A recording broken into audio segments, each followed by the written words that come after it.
Tata Paru-Paru Kota DKI Jakarta. Ruang terbuka hijau menjadi salah satu tempat yang sering dimanfaatkan untuk berinteraksi, baik interaksi sosial maupun ekonomi. Tidak sampai di situ, ruang terbuka hijau sangat mempengaruhi kondisi lingkungan karena dapat memberikan udara segar hingga memberikan naungan dari sinar matahari. Secara garis besar, ruang terbuka hijau dibagi menjadi 3 skala. Skala mikro, meso, dan makro. Ruang terbuka hijau skala mikro merupakan ruang terbuka hijau yang memiliki tingkat kompleksitas rendah.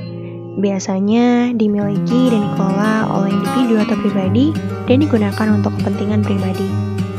Contoh dari RTH skala mikro adalah pekarangan. Pekarangan merupakan RTH terdekat dari rumah yang bisa menjadi alternatif untuk keluar rumah dan berkegiatan.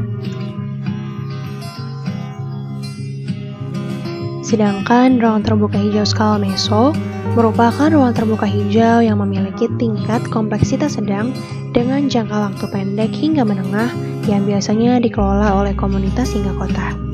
Contohnya yaitu taman lingkungan atau biasa disebut dengan community park, lalu taman ketetanggaan atau biasa disebut dengan neighborhood park, taman RT/RW, dan taman kompleks.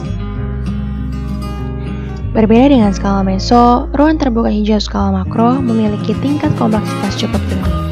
Kemudian biasanya dimiliki dan dikelola oleh pemerintah daerah, kota atau kabupaten dan digunakan untuk kepentingan masyarakat.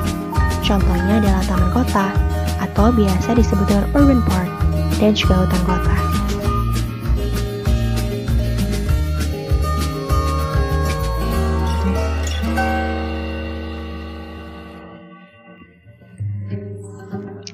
Berdasarkan analisis ruang terbuka skala mikro di wilayah Jakarta, diketahui kendala yang sering muncul adalah masyarakat memiliki waktu yang terbatas, lahan yang terbatas, dana yang terbatas, hingga tenaga yang terbatas.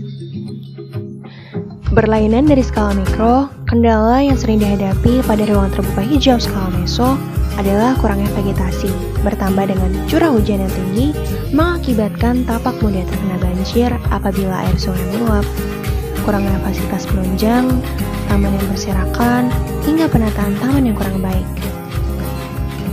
Pada ruang terbuka hijau skala makro sendiri, kendala yang dihadapi berupa kesadaran masyarakat yang masih kurang akan keberadaan dan fungsi taman kota, serta bagaimana menentukan manajemen pengelolaan yang tepat agar ruang terbuka hijau tetap dapat digunakan secara nyaman dan maksimal.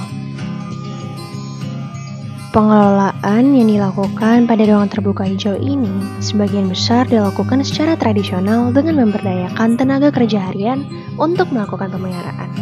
Namun, pengelolaan sederhana saja ternyata tidak cukup untuk membuat ruang terbuka hijau ini berkelanjutan terlebih dalam merespon pandemi COVID-19.